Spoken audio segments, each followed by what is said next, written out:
Kasilung ahale ipi katiza silungin ahung lang ikan kutsesa lung sin sang lung o ke pa hai nang akon ka he lung sin na sang de boy ilagan thi khan khu aleng vai lo ta na sing sung mi tem ipi na say pe ham na dam nai ti tu la kaza tong don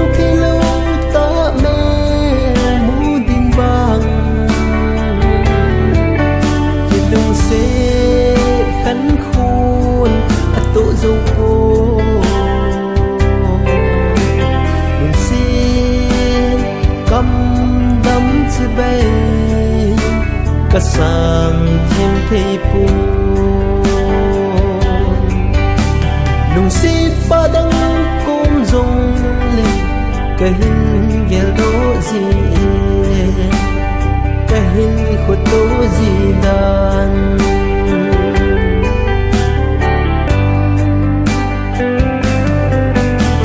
kalung ahang ko iba kama di ham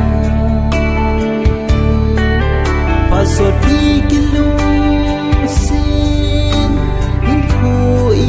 namang in lung tu mol so diay kite na min dấu kung i uta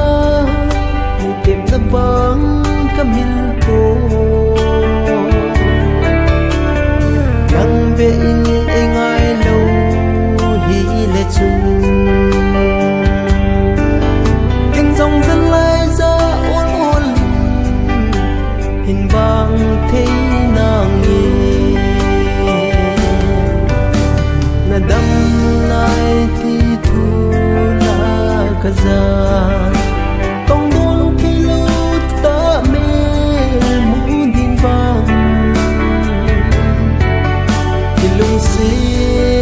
khăn khuôn tổ dâu khô lung xe căm đắm chữ bay cả sang thêm thầy buồn lung xin ba đắng cũng dùng lên cái hình ghé gỗ gì cái hình khuất tố gì đàn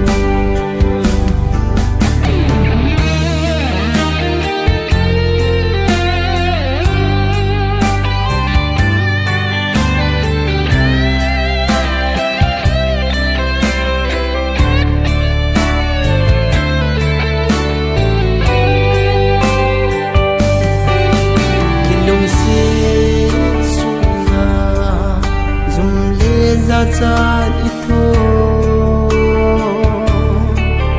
tôi sẽ ra hung kithang ding ham mo ka den